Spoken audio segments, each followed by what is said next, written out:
Hi friends, நேற்று evening பார்த்தீங்கன்னா tea போட்டிருந்தேன். ரேஷ்மா டேரனுக்கு ஏதாவது ஸ்நாக்ஸ் செய்யுங்கம்மான்னாங்க. ஆமாங்க, நாங்கள் ஸ்னோ கிங்டமில் வாங்கி சாப்பிட்டா அதே ஸ்நாக்ஸை மறுபடியும் வீட்டில் ட்ரை பண்ணி பார்த்தோம். அதில் என்னென்ன போட்டிருந்தாங்கன்னு நான் அன்றைக்கி சாப்பிடும்போது பார்த்துருந்தேன். சரி அதை நம்ம ரெடி பண்ணுவோன்ட்டு பட்டர் சேர்த்துட்டேன். ஒரு பேனில் வெங்காயம், குடமிளகா, ஸ்வீட் கார்ன் இது மூணுத்தையும் அதோட சேர்த்து நல்லா வதக்கிக்கலாம். பட்டரில் செய்யும்போது அந்த ரிச்சான டேஸ்ட்டு வரும்லங்க.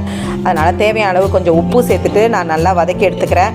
இந்த மாதிரி நீங்கள் பன்னு வாங்கினீங்கன்னா ட்ரை பண்ணி பாருங்கள், இல்லைனா ப்ரெட்டில் கூட நீங்கள் ட்ரை பண்ணி பாருங்கள். காரத்துக்கு மிளகாய் தூள் சேர்த்துக்கிட்டேன், கொஞ்சமாக மிளகு தூளும் சேர்த்துட்டு நான் கலந்துக்க போகிறேன். இந்த மாதிரி ரெடி பண்ணி வச்சுட்டு நம்ம அந்த பண்ணுக்குள்ளே வைக்க வேண்டியதுதான்.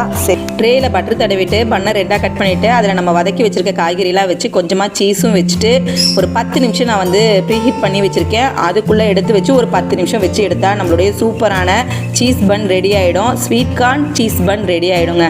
நீங்களும் உங்கள் வீட்டில் பண்ணு வாங்கினீங்கன்னா இந்த மாதிரி ட்ரை பண்ணுங்கள். சீஸ் ரொம்ப சூப்பராக மெல்ட் ஆகி வேறு லெவல் இருந்துச்சு டேஸ்ட்டு.